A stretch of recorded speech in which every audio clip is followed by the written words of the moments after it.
Saglit po tayong yumuko at manalangin sa ating Panginoon. Kapagpala namin Ama, kami po ay nagpupulit, nagpapasalamat sa araw na ito sapagkat kayo po ang nagtakda. Patuloy po kami nagluluwalhati sa inyong katapatan sa buhay ng bawat isa sa amin. Kami pong matutunan sa inyong salita.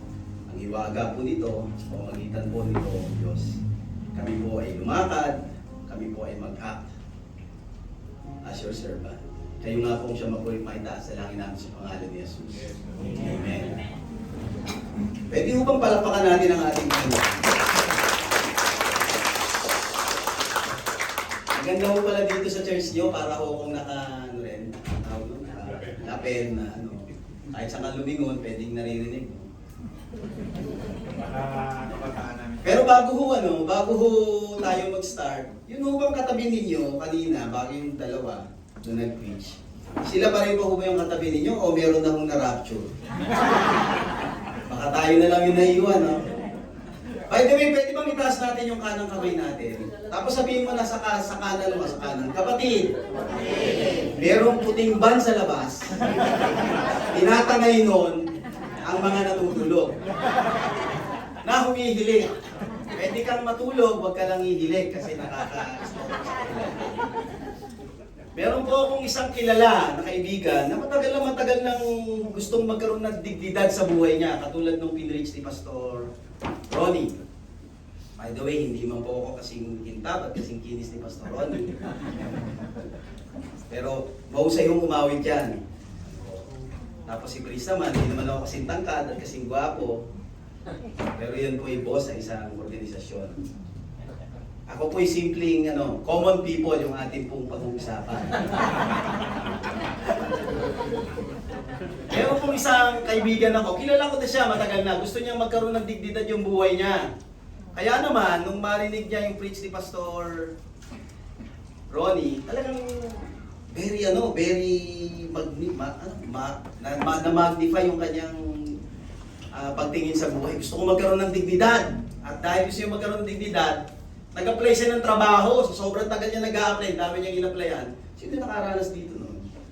Yung dami mong in-applyan, tapos puro reject. And all of a sudden, dahil talagang nagpakita siya ng kasigasigan, dahil narinig yung preach ni Pastor Prince, natanggap siya. Tapos, nagsabi sa akin, bro, natanggap ako eh. Oh, ba't malungkot ka? Dapat masaya ka eh. Kasi nabawi mo na yung dignidad mo, tapos may trabaho ka pa. Sabi niya, work from home yung nakuha kong trabaho eh. Oh, ayaw mo nung maganda yan. Ang problema, homeless ako eh.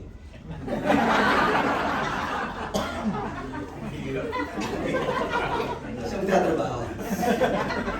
At napakarami ng taong ganyan. Just the common people sa ating society. Bago ko talaga tumutok pa, okay lang magkwento pa ako ng isa. Mga chismoso kayo ha. Narinig nyo na ho yung kwentong, sabi nyo gusto nyo ha? Narinig nyo na yung kwentong thank God, hallelujah, praise the Lord. Narinig nyo na po yun? Okay dito, merong isang common people na wala siyang ibang ginawa sa buhay niya kasi nga may dignidad siya eh. At saka nakuha niya yung preaching ni Pastor Prince na perspective sa trabaho. Gusto niya lagi ulit pasasalamat sa Diyos. Sinasabi niya lahat mang mangyari sa buhay niya, sinasabi niya lagi, thank God, hallelujah, praise the Lord. Subukan natin. Kaya niyo bang sabihin niyo? 1, 2, 3. Thank God, hallelujah, praise the Lord. Hindi na tayo. Walang katintin, parang hindi kayo nagtithank you sa Lord. Parang hindi kayo nag-hallelujah, hindi kayo nag-praise the Lord. Sige, isang malakas na malakas. 1, 2, 3. Thank God, hallelujah, praise the Lord. Etong common people, meron siyang boss. Isang hari sa kaharian. Hari, syempre, may kaharian. Tapos siya yung common people na assistant ng hari. At lahat ng nangyayari sa hari, talagang kanyang response ay Thank God, hallelujah, praise the Lord. One time, nangaso sila, nag-hunting. Yung hari kasi ang kanyang, kung si Prince, ang kanyang hobby ay magbisikleta. Yung hari ay ano, ang hobby ay manghunting. One time nakakita sila ng isang maliit na leon. Ano ba tawag sa maliit na leon? Leonito, Leonita. Basta leon. Leoncito. O tiger na lang, unicho ka na lang muna. Tapos ang ginawa ng hari, talagang pinahana niya. Pa! Hindi tuwan-tuwa yung ano, yung alipin at nagsasabi siya, sumisigaw ng malakas na. Pinili niyo ulit na magkwento ko eh. Pagtulong-tulungan natin to. Eh di kinuha nila, inuwi nila ngayon yung, yung maliit na Onitsuka, tiger. Maliit pa eh. Eh di na bubunyi yung buong kaharian, nagbubunyi. Tapos sa kabubunyi ng buong kaharian, sumisigaw itong kanyang common people. Ang sinasabi nila, malakas na sigaw na Praise God! Hallelujah! Praise the Lord! wala na, kanina taken yung isang praise God. Natulog na sila. Tapos talaga siyempre, ano yung spur of the moment, gusto ulit ng hari na mga aso. Pumunta ulit sila sa kagubatan. Kasama niya ulit yung kanyang common people na alipin. At nakakita sila. Nakita nila yung yung puma, yung tiger na talaga, yung nanay ng Onitsuka. Eh dahil namatay yung anak niya at nakita niya na ito yung puma niya, talagang siyempre malaki na nasintak yung hari. Kukunin niya yung hindi niya ngayon mapana. Talagang magaling yung yung tigre na yun eh. Tapos sinabihan niya yung kanyang common peeps. Sumisigaw pa din. At ang sigaw nun ay Praise God! Hallelujah! Praise the Lord! loko-loko, no? Tapos kinagat yung mahal na hari. Hindi nila napatay. Nabad trip yung mahal na hari dun sa kanyang alipin. Sa common peeps. Kasi sinasabi nito, ang bihira, kinagat na ako, hindi mo ko tinulungan. Sumisigaw ko pa rin, thank God, hallelujah, praise the Lord! Bad trip siya. Hinulong niya itong kanyang alipin. At habang nasa kulungan, loko-loko talaga! Sigaw ng sigaw at ang sinasabi! Praise God! Hallelujah! Praise the Lord! By the way, talagang kayo pumili nito. Sabi niyo, gusto niyo pa eh. Eh yung mahal na hari, gustong gumante. Punta ulit sa kagubatan. Nagsama na ng iba. Hindi mo nakasama kasi nakakulong yung common people. Wala na. Ang problema, yung kanyang common people, yun yung nakakaalam ng mga terrains. Naligaw siya. Nahuli siya ngayon ng mga cannibal. Mga cannibal people dun sa talagang nahuli siya. Tapos, itong mga cannibal na ito kumakain ng tao. Cannibal nga, mayroon pang cannibal na ito kumakain ng tao. Walang vegetarian tawag ko. Cannibal eh. Gusto mo, ikaw nung kwento.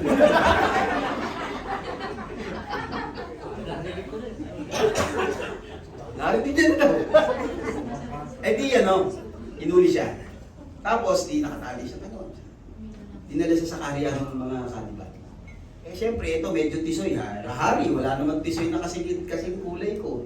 Pwede kasing gwapo ko lang, pero hindi kasing kulay. Hindi nakakarawan yun eh. Ayos sanay na sanay sa araw eh. So, sa madalit salita, merong isang parang babaylan nila, chinek up yung hari. At pagka-check up dun sa hari, sabi, teka lang, hindi pwedeng ialay to, hindi natin pwedeng kainin. Bakit? Eh, putol yung isang daliri niya eh. Putol, kasi nga nakagat eh, dito lang nakagat. So, hindi siya po pwede. Eh, doon narinig niya, teka lang, hindi pala pwede natin kainin, hindi natin pwedeng ialay. Ang gawin natin yan, palayain natin. Eh, nung marinig ng mahal na hari yung palayain natin, sumigaw din siya ng malakas at sa sigaw niya, Praise God! Hallelujah! Praise the Lord! Isa ngayon sa kanyang kaharian. Pag uwi sa kanyang kaharian, pinuntahan niya yung unang-una niyang alipin, yung common peeps.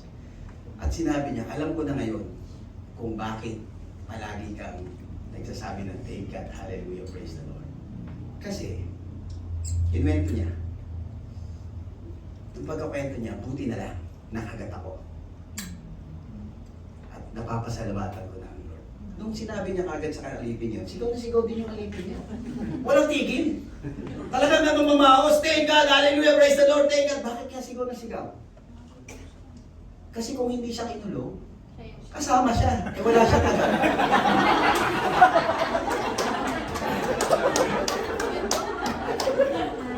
Siya yung makakain.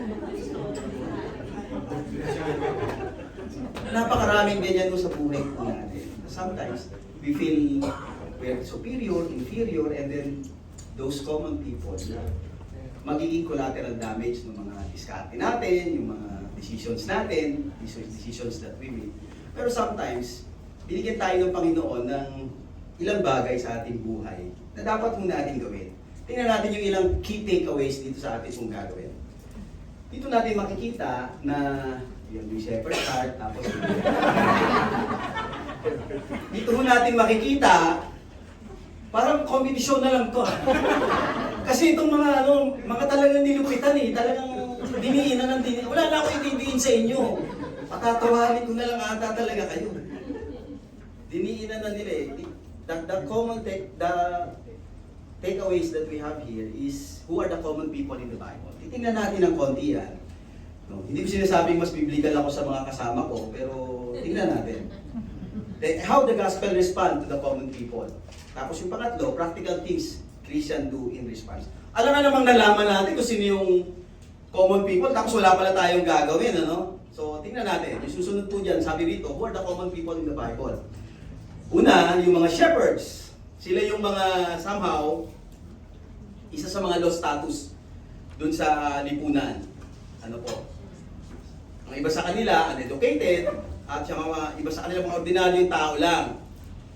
Tapos pangalawa, yung mga widows o yung mga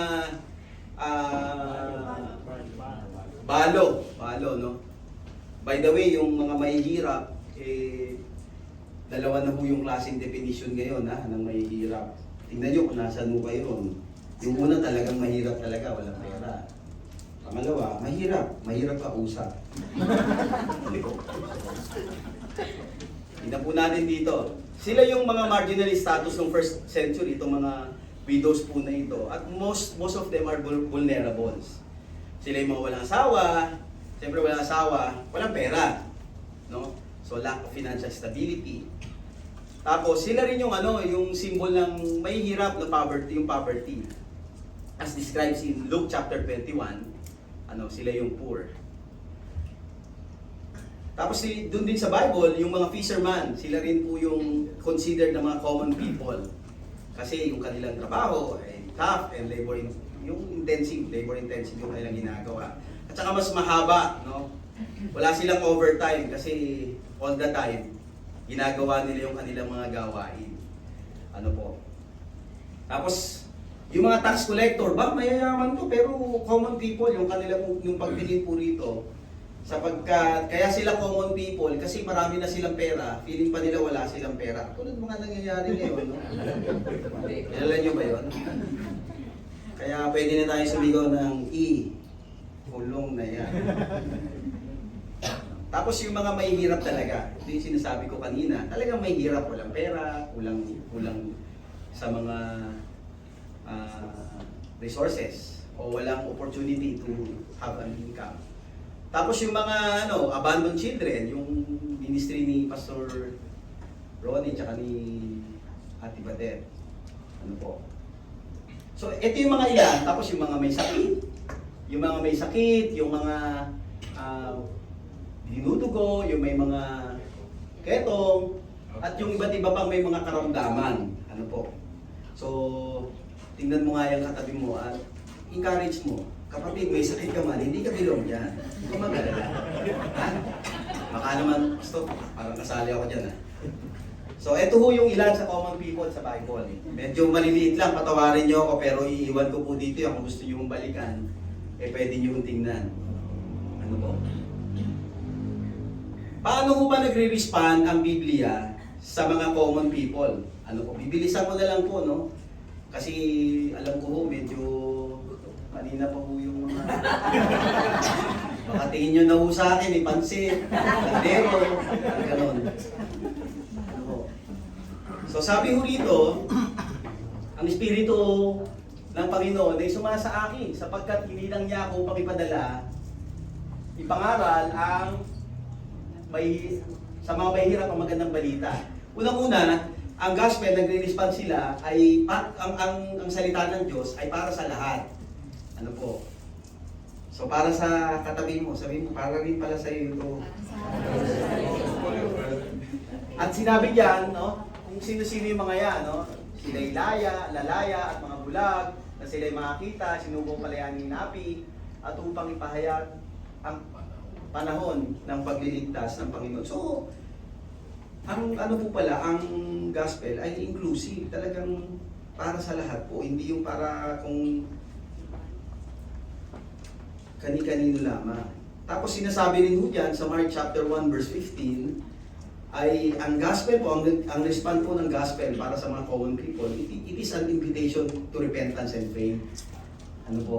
Sinabi niya, dumating ang panahon, malapit na maghari ang Diyos, kaya magsisi kayo, talikuran ng inyong kasalanan, paniwalaan ninyo ang magandang balita. So ito yung sinasabi ko para po sa lahat. So ito'y ang common, ang respond ng Bible para sa mga common people ay iimbitahan sila para mag-repent and faith. So hindi po lang sa may mga pera, hindi lang sa may maraming laman ng bulsa, kung hindi para rin po sa kanila itong gospel.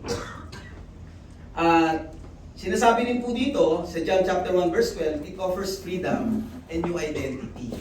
No?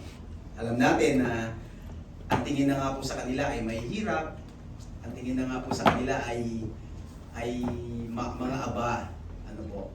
At kaya ho nagiging freedom and new identity. Naalala po ninyo yung kwento patungkol doon kay yung sino tong kapitan na may anak na 12 taon ng may sakit, tapos biglang hinawakan papunta si Jesus si Jairo. Yung pastor, dapat di ikaw sumagot. Alam mo naman, si Jairus yun. Spoiler ka naman. Nag-aantay ako sumagot yung members. Sorry. Ano po? So, meron bago ho dumating si Jairo, bago ho dumating si Jesus sa bahay ni Jairo, meron nung lumapit sa kanya na babae. Ang tawag sa kanya, babaeng dinudugo. Pero in-address siya ni Jesus after niya hipuin yung laylayan ng damit ni Jesus. Hindi na siya in-address na babae hindi dugo. Kung hindi isang malaya at may bagong identidad o may bagong pagkakakilanlan. Sabi ng John chapter 1 verse 12, subalit ang natin tumanggap at sumampalataya sa Kanya, ibinigyan niya ng karapatang maging anak ng Diyos. Pwede ko ba palakpakan niyo ang ating Panginoon? Yun yung kasama niyo sa lamesa. Anak ng Diyos yan. Kaya dapat niyo siyang palakpakan. Yan yung kasama niyo sa lamesa. Anak ng Diyos yan. Sabihin mo nga po sa kaliwa mo, kapatid. Anak ka ni Lord. Bago ka na, ha? Kasi may bago ka ng identidad, tsaka pinalaya ka na dyan. Ano po? Freedom from sin and separation. Receiving Christ, it means liberation o pagkakalaya. Ano po? Sabi pa ng Romans chapter 5 verse 1, it promises eternal life and peace. Sapagkat napawalang sala na tayo sa pamamagitan ng ating pananampalataya, meron na tayong mapayapang ugnayan sa Diyos sa pamamagitan ng ating Panginoong Jesucristo. So meron na hong panghabang buhay na buhay. Meron na hong mahabang kapayapaan sa harapan po ng ating Panginoon. Bakit po? Kasi siya yung nagpawalang sala sa atin at kaya nga ho doon, meron na ho tayong kapayapaan. kaugnayan sa Lord. Kaya nga ho, pag sa loob ng bahay, medyo wala ng kapayapaan, hanapin natin si Lord. Pagka wala na ho doon, talagang walang kapayapaan. Talagang maririnig lagi yung mga nanay na magagaling mag-flip top, no? Pag nag-rebut ka, sasagot ka pa! Ano ba nang sumagot, ha? Ganon. No. So tingnan po natin, paano ba? It empowers, sabi pa ng Galatians chapter 5 verse 22 to 23. The gospel respond to the common people. It empowers life, a new life. Subalit ang bunga ng Espiritu ay pag-ibig, kagalakan, kapayapaan, pagtitiyaga, kabaitan, kabutihan, katapatan, kahinahunan, at pagpipigil sa sarili, walang batas laban sa mga ganito. Bakit po ganito yung response ng gospel sa kanila? Tandaan po natin, yung dati ho nilang pagkatao, yung dating laman ng pag-iisip nitong mga common people na to ay kalokohan, medyo kakaiba sa mga iniisip ng mga tao. Meron akong kakilala na one time ay sumasama po siya sa mga ministry ng mga simbahang katulad po ninyo. Pero siya po ay nakatira sa kalye. Kaya po siya sumasama sa ministry ng kasi nakaramdam siya ng pag-ibig, nakaramdam siya ng kapayapaan. Tsaka syempre, binibigyan din siya ng tinapay. Bukod sa pag-share ng Word of God, nagbibigay din ng feeding. So one time, sumali siya doon, tapos pinatanggap siya sa Panginoon. Tumanggap naman kagad siya. Kasi yung nagpatanggap sa kanyang pastor, may hawak na hamburger. Tapos Jollibee. So tinatanggap mo ba si Kristo? Opo, pastor. Opo. Sumunod ka sa panalangin ko, sige, kahit mahaba pa. Pagkatapos yan, hamburger yan. Minsan ganun yung mga common people. At yung kanilang, yung respond ng gospel sa kanila, dapat to may pag-ibig, may kagalakan, may kapayapaan, pagtsatsaga. Kaya ako sinabing may pagtsatsaga, kasi itong common people na to, yung batang kalye na to, sumama rin siya dun sa organisasyon. Pagsama niya dun sa organisasyon, gusto niya talaga ng kwento, ha? Gusto niya ba? Pero wala nang thank God, hallelujah, praise the Lord. Sumama siya sa organisasyon, nagpunta siya roon. Dahil makulit siya, sira ulo talaga.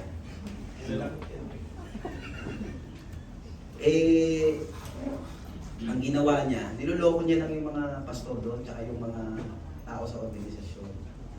Hanggang sa nawala na ng tiyaga yung mga tao sa kanya. Pinapalaya siya. Siguro may mga ganun tao dito sa church. Huwag niyo naman palayasin. Baka sa inyo lang nakaranas ng pag-ibig yun. Baka sa inyo lang nakakita ng, ganito pala yung pag-ibig ni Kristo. Kahit loko-loko, love na love pa rin ako. So yun yung respond ng gospel. Mamaya natin isunod-sunod yung kwento na yun.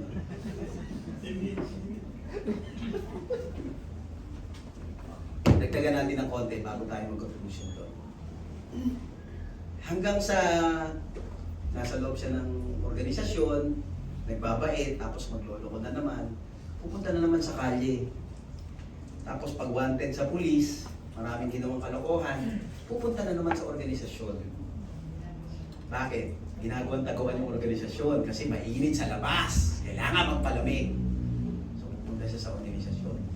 Dahil yung organisasyon, nakakalimutan na yung yung dati niyang kalokohan, nakakalimutan na yung kanyang ginawa. So, with loving arms, tinanggap siya. Come to Papa! Jesus! So, on and off, ganun yung trabaho, ganun yung ginagawa niya sa buhay itong bata na ito. Hanggang sa yung organisasyon, nag-away-away yung mga staff doon. Sabi ng social worker, kahit anong intervention na gawin namin dyan, kahit anong programa na nilatag namin, wala talaga. Wala nang pagbabago yan. wala na yang ikaayos ng buhay. Matutulad na lang yan sa mga kasama niyang sinalvage. By the way, mga kasama niya, mga nasalvage na kasi talagang yung EDSA ginagawa pong tawag nun, nag-uukay ng ginto sa EDSA.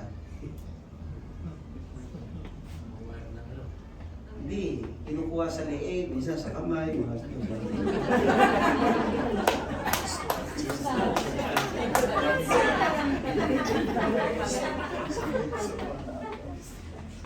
So, na-bad trip na sa kanya itong mga so-called anak ng Diyos.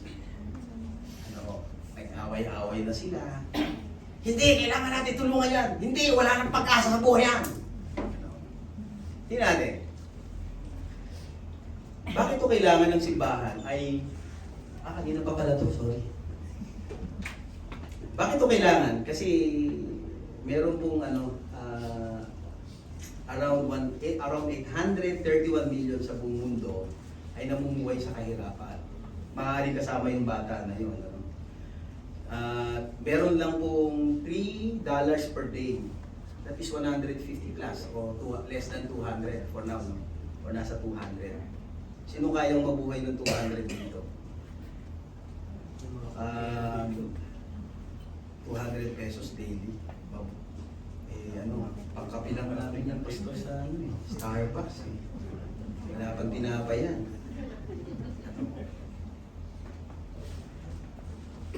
Naupo na talaga.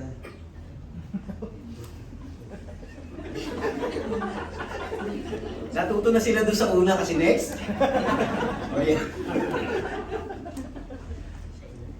Ba't pa nagtatawanan tayo? Kasi kanina merong mabibigat na ngayon light naman ng konti. Okay lang ba Pastor Ariel? Naku, 41 na. Global poverty rate ay meron po, it's about 9 to 10% ng mga tao sa mundo ay namumuhay sa extreme poverty. So may pinakita na naman at ganun pa rin, $3 per day. Yung susunod po, yan, ako naman nahaw na ngayon sa kanya. Yung mga dahilan? Poverty is not only income-based. It is also lack of education, health, housing, electricity, nutrition. Meron na naman na statistics, 1.1 billion people. Globally, ito yung mga nararanasan. Sa Pilipinas po, may statistics tayo at ang sabi po dito, meron pong 17 million Filipinos live below poverty line. So, konti lang naman pala. 17 million lang. Pero marami silang utang kasi nabulsa na. Gano'n. Ano yung common drives? Unemployment, tapos lack of education, tapos yung inflation. Mabilis yung inflation ngayon, no? Dati nag-a-announce pa every Tuesday, tataas ang gasolina. Ngayon wala pang Tuesday. Tumaas na. So, hindi kayo kinakabahan, baka kayo na rin to, yung common people na to. Natural disaster, may conflict and political instability. Medyo may ganun tayo ngayon, pero mas mapalad tayo ng konti kasi hindi tayo yung Iran na umuulan sa kanila, umuulan ng drones, mga ganun. Umuulan ng missiles. Okay na, sa kanila na lang yun, huwag na tayo ilamay. In summary, sa mundo, may isa sa 10 tao. Pero medyo malala sa atin. May isa sa tuwing ika-6 na tao. So, yung 5 ron ay above poverty line, poverty pa rin. Pero dito sa isa doon sa 6 ay below yung pamumuhay. Mamaya tingnan po natin kung paano. At itong bata na ito, ay kaparehas ng mga gano'n, medyo lack of education, medyo hindi nabigyan ng pagkakataon sa buhay. By the way, nung nagkwento siya sa akin, sabi niya, medyo magulo talaga yung kwento ng buhay niya. Pinalaki siya ng lola niya, na ika-4 na asawa ng lolo niya, na kapatid ng lola niya sa mother side niya. O, ano ibig sabihin? Naintindihan niyo? Pastor, ang hirap mong intindihin, ha? Sure. Wala siyang pakialam doon. Ano? So lumaki siya sa hindi niya kaano-ano. Ikaapat na asawa ng lolo niya, nakapatid ng lola niya sa side ng nanay niya. Tiyuhin ng nanay niya. Tapos yung nag-alaga pa, ikaapat na asawa ng tiyuhin ng nanay niya. Layong talaga, ang gulo. Start pa lang, gulo na. At medyo nakarinig siya ng ano na may mga Krisyano pala na ang pangalan ay Sir Bansar na gustong umabot sa mga common people. Nag-decide siya na ayusin at baguhin yung buhay niya. May mga simbahan na nanalangin sa kanya, may mga born again Christian na katulad ng katabi mo, yan, na nag-respond dun sa calling ni Pastor Ariel. Tulungan natin itong mga common people na ito. At yung common people na iyon, no, wala pa sa atin, talagang binago niya yung buhay. At age of 70, ay nagsimula siya na baguhin yung buhay niya. Katapos, habang binabago niya yung buhay niya, talagang maraming struggles. Ano, nung nililigawan niya yung kanyang magiging asawa, may nakita siya ron na dati niyang nakaatraso, talagang pinagbantaan siya. Patayin ka pag namasya ka! Yan. By the way, hindi po siya nakatapos ng high school. Pero nakatapos naman siya ng masteral. Ano yun? Gulo mo, pastor. Kasi, nung inayos niya yung buhay niya, nag-pray siya, nag-take ko siya ng PEPT, Philippine Educational Placement Test. Nung nag-take siya noon, nakapasa siya. Sabi niya, ang prayer niya, Lord, pagka ako po ay pumasa, gusto ko magpastor. Palagi si Lord, ginulangan niya. Pinasa siya na lang. Ano, pakilala ko yan. Pagkatapos, yung batang to, nag-take ng psychology course. Hindi theology. Talagang plano sa kanya ni Lord ay mag-theology. Hindi siya naging maayos dun sa pagsa-psychology. At nag-aral siya sa PBS. Nakilala niya yung makinis at makimpag na yun. Tapos yung kasama niyo po ngayon. Bakit po? Kasi may mga mananampalataya Krisyano na gumawa ng practical things na sinasabi nito. Love your neighbor, sabi. Una-una, mahirap mahalin din yung yung common people, lalo yung neighbor mo, kalilinis mo lang ng tapos pakakawalan yung aso. Kaya sinabi ni Lord, love your neighbor. Ang dami naman pwedeng love your country. Pero una niya, pagkatapos mong mahalin yung sarili mo, I love the Lord your... Hindi nga sabi, love the Lord your God with all your heart, with all your, and then love your, hindi yung love yourself as you love your neighbor. So, ito yung isa na kailangan nung i-respond natin bilang mga mananampalatayang Kristiyano. Love your neighbor. Kasi, especially tayo mga mananampalataya, ano ba naman to? Kawawalis ko lang. Pagulot ko lang ng tayo ng aso niya. Meron naman! Tapos pangalawa, we have to serve the needy. Kailangan mo natin pagsilbihan ang mga nangangailangan. Ano po? Pastor, kami rin nangangailangan. Hindi dapat ka rin pagsilbihan. Sabi nga ng 35 to 40, sapagkat ako'y nagutom, ako yung pinakain, ako'y nauuwaw, at ako'y yung pinainom, ako'y isang dayuhan, at inyong pinatuloy. Ako'y hubad, at inyong dinamtan. Nagkasakit, at inyong dinalaw. Pinabilanggo, at inyong pinuntahan. Sasabot ang mga kawit, Panginoon, kailan po namin kayo nakitang nagutom, at aming pinakain, o nauhaw, aming pinainom? Kailan po kayo naging dayuhan, at aming pinatuloy? O kaya'y hubad at aming dinamtan? At kailan po namin kayo nakita may kasakit o nabilanggo at kayo aming dinalaw. Sabi po niya, sabay-sabay nga ako tating basahin yung verse 40 kung ay medyo maliit po. Sabi ko ng verse 40, sasabihin ng hari, tandaan ninyo, ang gawin ninyo ito sa pinakahamak sa mga kapatid kong ito, sa aking ito. So, yung ating pag-serve dito sa mga kapatid po natin ito, ay hindi po natin sila sinerve. Hindi natin sa kanila ginawa po yun. Ginawa po natin yun para sa ating Panginoon. Amen? Amen. So, hindi lang nabuo yung dignidad na meron tayo. Hindi lang tayo ngayon nakakita na pag nagtatrabaho pala tayo, ay yun pala'y ginawa nating ministeryo sa Panginoon. Kung hindi, tinatawag din tayo ng Panginoon na magsilbi dito sa mga tao ito. At sinasabi pa ho ng Matthew 28 verse 19 to 20, we have to share the gospel. Eh, hindi naman kami pastor, ba't kami magsishare ng gospel? Doon nga sa trabaho ko, hindi nila alam Kristiyano ako eh. Baka ikaw lang hindi nakakaalam, alam na ng katrabaho mo. Bakit? Dalawa lang yan. Dahil nakikita ka nila na iba ang iyong gawin kaysa sa kanila. Iba yung iyong perspective kaysa sa kanila. O pangalawa, ayaw nila maging Kristiyano. Or again ba yan? Bakit ganyan yan?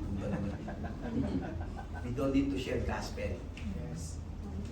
Sa pamagitan ng buhay na meron tayo. I-share natin yung gospel. At ganun mo natin, ganun ka makapangyarihan ang salita ng Diyos. Amen. Ano ba yung respond na dapat po natin? Sabi, live out their faith. Kailangan hindi lang yung nananampalataya ako. Hindi lang yung nananalangin ako. Hindi lang nagbibigay ako sa church. Praise God. Sabi dito, mga kapatid, ano ang pakinabang kung sabihin ng isang tao na siya ay may pananampalataya, ngunit hindi naman niya ito pinapatunayan sa gawa? Maliligtas ba siya ng ganung uri pananampalataya? Halimbawa, may isang kapatid na walang maisuot at walang makain. Kung sasabihin niyo sa kanya, pray lang. Pag-pray ka kapatid. Patubayan ng Diyos. Magbihis ka at magpakabusog. Minsan, kaya ho natin na-encounter yung mga ganon.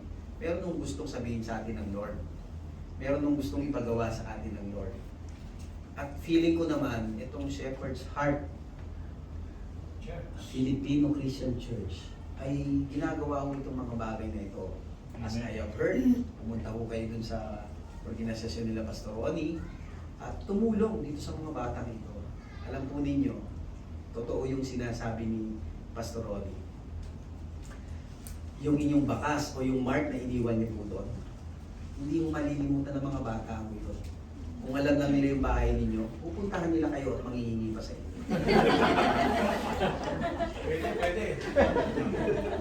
Bakit ko?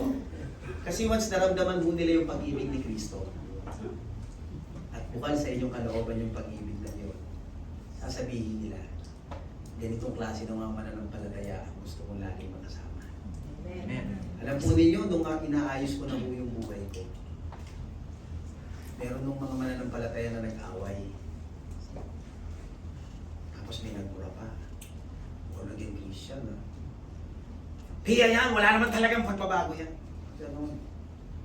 Pero, hindi lang natin dapat pinagpipray ang isang tao. Alam yung paranas natin, ipakita sa kanya kung paano tayo inibig ng Diyos. At yung pag-ibig na yon, mag-overflow sa atin yan eh. Gagawin din natin sa kanila.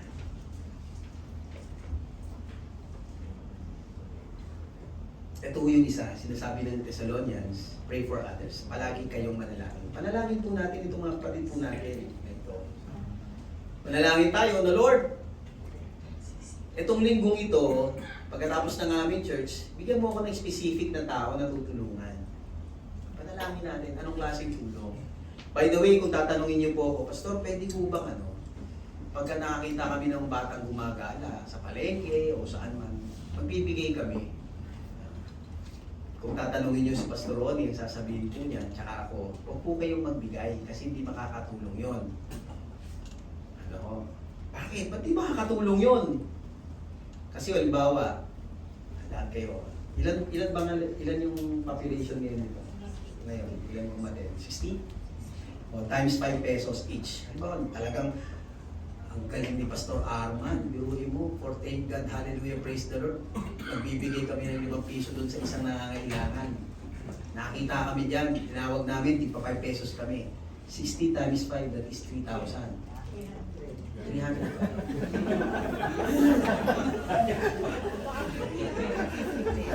Ah, 50 pesos. 5 pesos lang. 300. Kasi na yung offering na yung iba. 300.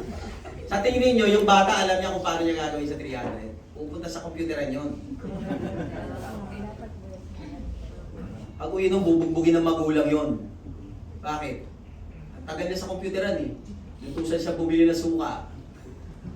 Diba? Hindi na bubugbugin ng magulang yon.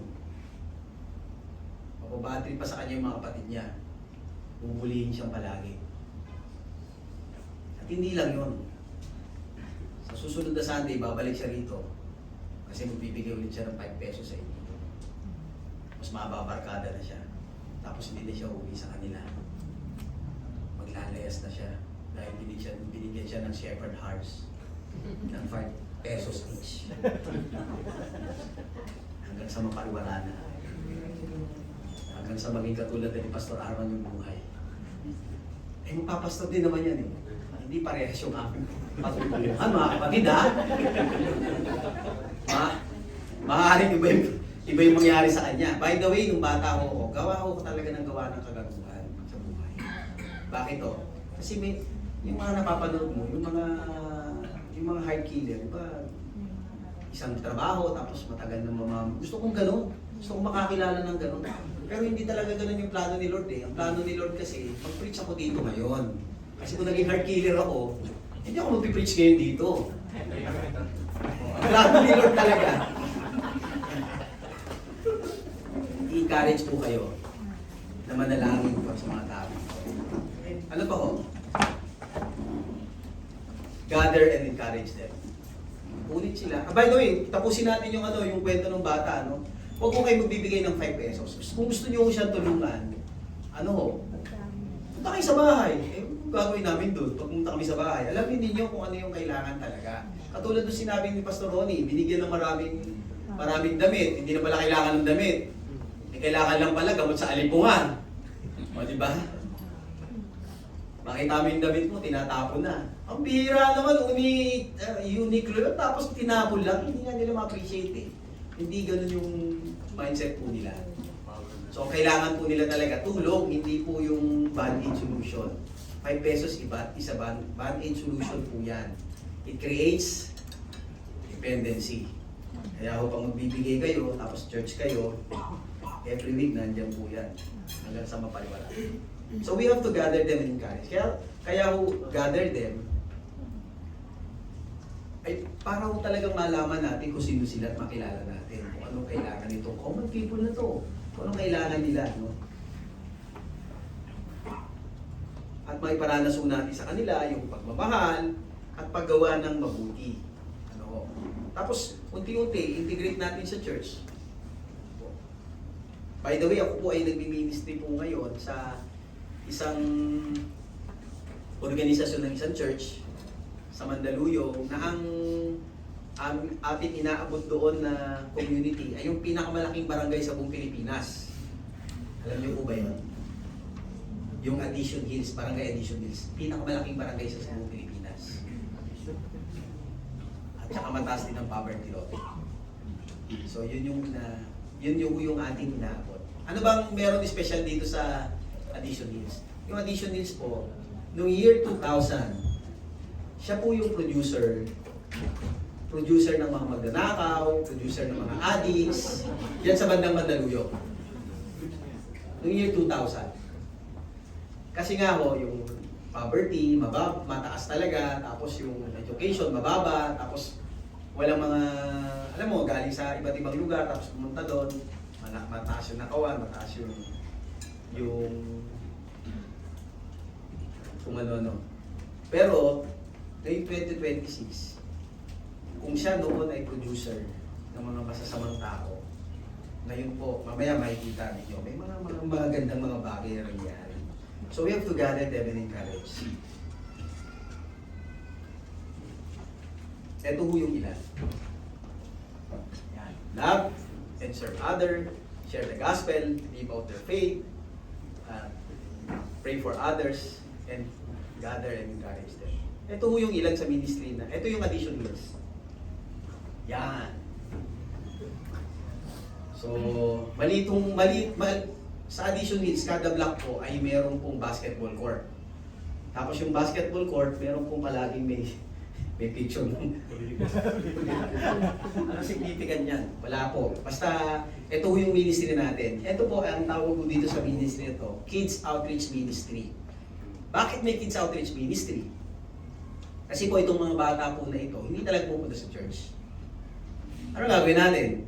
Dali natin yung church sa community para makilala nila si Jesus. Pero magandang epekto yan. Pero magandang nangyayari sa Kids Outreach Ministry. Yan mga yan. Bali dalawang community yan. Yung isa ay Barangay Mauway. Yung isa ay Addition Hills. Yung Barangay Mauway, medyo nalulungkot ko dyan kasi one time, nagkaroon ng baha. Bagay, lagi yung binabaha yung lugar na yun eh. Parang catch basin sila doon galing sa Pleasant Hills, galing doon sa Shaw Boulevard, pupunta rin yung baha sa kanila. And shoutout doon sa ano? sa mabait na barangay captain ng barangay Mauway. Nag-request po ako sa kanya na payagan kami magkaroon ng medical declaration. Kasi po, may baha dun sa lugar. So, kahit mabigyan man lang ng doxycycline. Kasi prevalent din naman yung significant yung number ng namamatay dahil nakagat ng daga. Alam po ninyo, hindi siya pumayag. Wala namang lalabas sa kanyang pera. Sinabi ko naman, hindi po ako taga dito at wala akong balak tumakbo. Gusto ko lang tulungan. Itong mga kababayan, hindi ko siya pumayag. Merong isang konsihal na merong may-ari siya ng mga upuan ganyan. Sabi ko sa kanya, konsihal, pwede po bang makahiram ng tables and chairs pagka kami po ay mag-medical mission doon sa lugar na yun? Confident yung konsihal. Sabi niya, Pastor, ako mismo ang magbubuhat ng tables and chairs papunta ron pag pinayagan ka. Hindi. Sa makatweet, hindi yung pumayag talaga. Kaya pala ganun ka-confident. Minsan may mga ganun tao, no? Buti na lang hindi ganun yung church mo. Kaya hihiramin natin itong tables and chairs. Tapos eto pa. Madalas po, meron po akong special sessions dun sa mga volunteers na gumagawa nitong Kids Outreach Ministry at saka mga ministry dun sa community. So, ginagather ko sila, tinuturuan. Sapagkat kung papupuntahin mo lang yan at hindi mo yung tuturuan, walang mangyayari sa buhay, walang mangyayari sa ginagawa po nila. Anyway, hindi naman po lang doon kami nagkaroon ng problema. Lahat ng barangay naman maayos po sa Mandaluyong. Katulad mo ng susunod na yan. Pinapahiram na kami ng basketball court, tapos pinapahiram pa kami ng upuan. So, eto ay may 150 na mga bata po na pinagkatiwala sa atin ng Lord. Siyempre, kung 150 yan, 150 rin po yung family. At yung ministry po na iyon ay napakaganda na ibinigay sa atin ng Lord. Kasi yung 150 families, o 150 na bata, may 150 families, pagka merong month of implementation po kami, ay nakakapag-share tayo ng Word of God. And aside from that, nagturo tayo ng community development dun sa mga nanay. Ano yung Pastor? Community development. Itong mga nanay ay sinulsulan ko ng sinulsulan. Ang community development worker ay sulsultan. Alam mo tawag ko, sulsultan. Yung sulsul ka lang ng sulsul.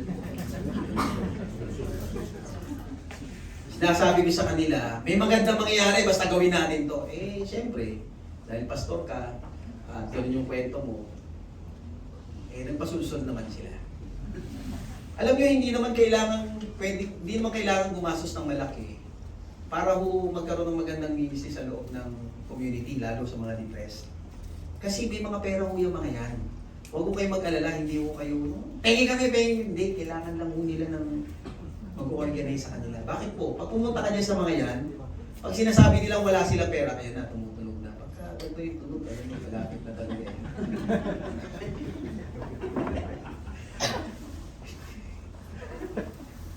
Pagka pupunta kayo dyan sa community ng mga ganyan, tingnan nyo kung kada kanto may tindahan. Huwag ko kayo maniwalang walang pera kasi hindi mo magtitinda yung mga yun pagka wala kang pera.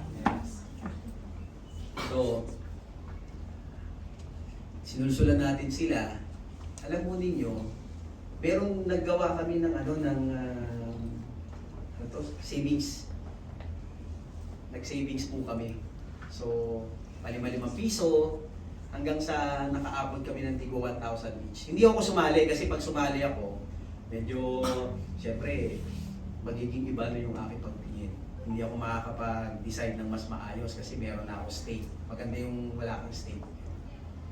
So, nakabuo sila ng tigo 1,000 pesos. Tapos ang ginawa nila, nagawa silang microfinance. Sarili nila, tapos sarili nilang nag-facilitate tayo kung paano pagbubutihin yung paghawak ng pera, kung paano ganito ganyan. Pagka natatapos ho yung isang cycle, meron silang dito 12,000, bukod pa rin sa 1,000 na Kasi talagang likas na mangungutang yung mga nandyan. Eh, kung sa Mumbai sila mangungutang, nakamukha ko. Wala silang money back. Kung sa lending naman, wala ring money back. Pero dito, kung sila magpapautang sa sarili nila, merong money back guarantee. So, maabot ng 12,000 yung hatian, bawat isa. So, may malaki po yung pera. Tapos meron silang rice retailing. Yung microfinance, kaganda naman ng term mo. Siyempre, pagandahin natin. Alam niyo ba may microfinance na kayo? Tawag doon. Nagpapautang kayo sa isa't isa. Yun lang yun. Pero pagka narinig nila, may dignidad. Tapos, nag-rice retailing po sila. Kumikita kasi lahat sila kumakain ng kanin. Ang organisasyon ba naglabas ng pera? Hindi po. Kasi pag naglabas ng pera, magiging grant. Pag naging grant, ang problema ka, paano mababawiin yung pera dito na,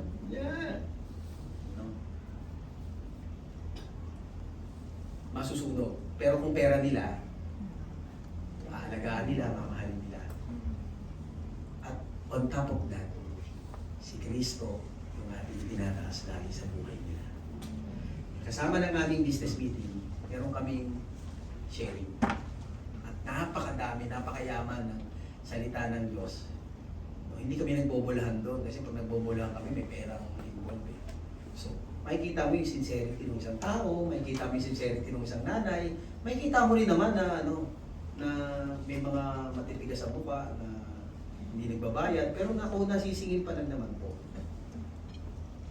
Doon sa organisasyon na nandun tayo, meron tayong mga ilang scholars, itong mga colleges. At galing mo sila doon sa Addition Hills na sila ho ang mga nanay ay talagang hindi mo nga mapapunta sa church eh. Hindi mo mabigyan ng hindi mo mapa-attend. Pero dahil dumadalaw po tayo sa bahay nila, walang magawa yung nanay kundi makikinig talaga, nag-share tayo ng gospel. Ini-encourage natin sumali sa mga organization. Nais kong ibahagi ko sa inyo, kasi nakita niyo yung story ng buhay ko. Story naman ng buhay ni Bonnie. Maganda, no? Hindi mo alam kung nakakain ba siya ng matino o teka lang, taas sa taas. Nakailangan nila tuloy. Si Leonie, ang magulang po niya ay nag-scavenger. Malaki po yung Addition Hills. Ang trabaho ng karamihan doon ganun yung trabaho. So, nag-join po siya sa Kids Outreach Ministry muna. Ma-attend siya doon, nakaramdam siya ng pagmamahal ng ating Panginoon. Tapos lumaki-laki siya, no? Hindi naman siya manatiling ganyan eh. Yung susunod. Yun. Nakaganyan ka. So, lumaki siya, sabi niya ayoko nang mag-aral ng college kasi mahirap. Naging sponsor siya, naging scholar siya ng church. Sa itinatawag po kami dapat sapat. Yung program po na yon ay tumutulong sa mga nasa community na merong pangarap sa buhay. So, nung una, ayaw na niya talaga. Mag-kids outreach ministry na lang ako. Ito na lang yung gagawin kong ministry. Ayoko na mag-aral kasi hindi kaya ng mga magulang ko. Tapos ilan kami magkakapatid. Dito na lang. By the way, nung siya po ay nasa kids outreach ministry, kahit paano po meron siyang allowance sa tinatanggap. Pero minimal kasi that is 4 times a week, 4 times a month. So meron siyang 50. Yung 50 na yun, baon niya na yun sa habang nag-aaral siya. Tapos next week ulit, gano'n. Tapos hanggang sa nagkaroon po tayo nung isang ministry, naging staff po siya ron. So medyo tinatanggap niya na ay aside from KOM, naging staff po siya ng isang, nag-volunteer staff siya. So nakakatanggap siya ng 2,500. At alam po ninyo, matalino si Leonie. Siya po yung, kasi yung sponsors ng ating mga bata, na 150, ay sa ibang bansa. Siya yung nag-aayos ng grammar, siya yung sumasagot from Tagalog to English, gano'n. At ito yung pagkakataon na sinelebrate niya yung 19 years of God's faithfulness sa buhay po niya. Sinabi niya, Lord, pag ako pala ay sumunod sa inyo, may mangyayaring maganda sa buhay ko. At yung nangyaring maganda, siya po ay teacher po ngayon sa Don Bosco Mandaluyong. At pinapaaral niya na ngayon yung kanyang mga pamangkin, kanyang kapatid. Bakit po? Kasi may isang simbahan na pumunta sa kanilang lugar, pinaranas ang pagmamahal ng Diyos. Pinakita kung paano dapat tayo mag-respond. Naranasan niya yung pagmamahal, pagsisilbi sa Kanya, singer sa Kanya yung gospel. Ipinaranas ng mga mananampalatayang iyon kung paano yung pamuhay ang pananampalataya, kung paano sila ipanalangin. At hindi lamang po ang kwento ni Leonie ang daladala ko.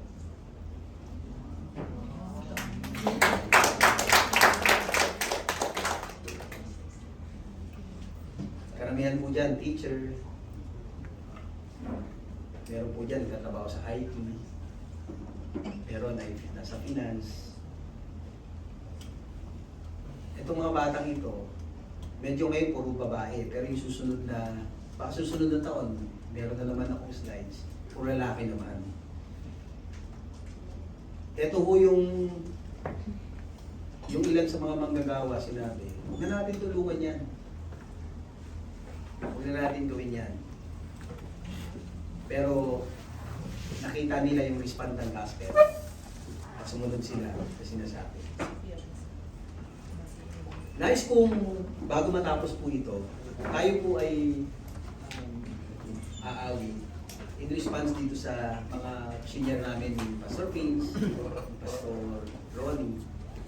Pwede po kayong magkukulang at tayo po ay aawi. Okay lang po ba na mag-response o tayo? Wala pa. Sure na. Hindi naman ako magpapang. Mali tayo, mali. Sige po. Ipapaya.